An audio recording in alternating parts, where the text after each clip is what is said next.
Can I get a Saturday? You know what I'm saying? Can I get a Saturday all to myself without you disappearing and going out? Things like that. Now, so in the book, I talk about a couple that grows together. In a couple that grows together, I talk about how a man should have his.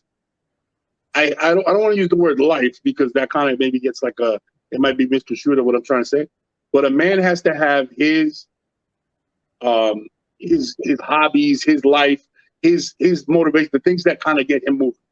A woman also has to do that.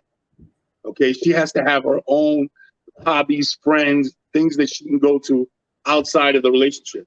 Right. But then, okay, so that's how they grow. That's how they grow as individuals, the man and the woman, because they can't neglect that part of them.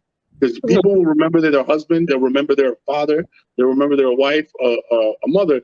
They forget, I'm a man, you're a woman. That's the part that they forget. And they kind of get attached and entangled, or however you want to call it, and they forget that. So we can remember that part. You know, you can have a night out with the boys, some poker night, stuff like that. Yeah, you can go out at night with the girl, cool, whatever. We grow. But then I feel like there has to be something that bonds you. Okay?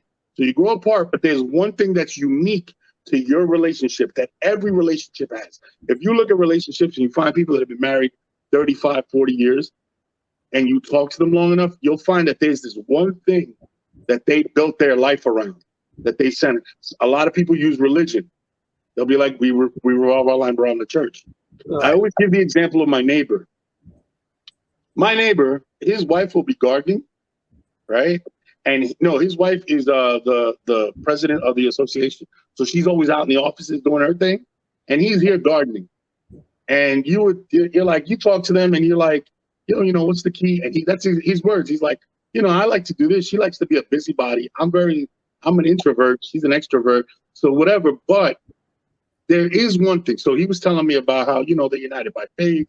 They love each other. This, that, blah, blah, blah. He said something that caught my attention. He said, she makes me laugh. And I looked and I was like, oh, okay, that's cool. Because I have that. And so I love people that make me laugh. So I'm like, tell me more about that. And he says to me, when I was young and poor, and he's a multimillionaire, he's like, when I was young and poor, we can go to New York, have a drink, and she could make me laugh. We didn't need any money.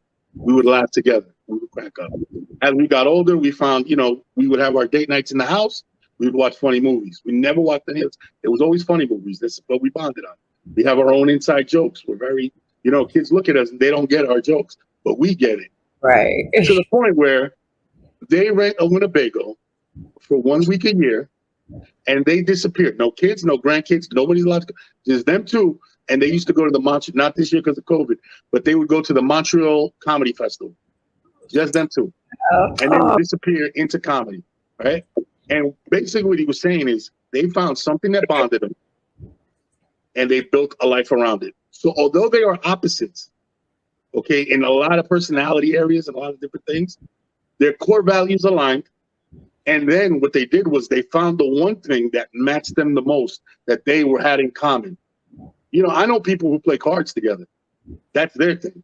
I know people who go to church together. That's whatever your thing is. And I think like his example is kind of going to what I said earlier too, is like, it can work if both people respect the differences, you know, because a lot of times it's like they want to change. You know, I like to garden, so I need you to come garden with me, or I want to be out and about, so I need you to be running the streets with me. But it's like, listen, respect who that person is. If you can do that, you can not only allow them to be them, but you can also possibly learn from them and add something new to your life that, you know, wasn't part of your thing.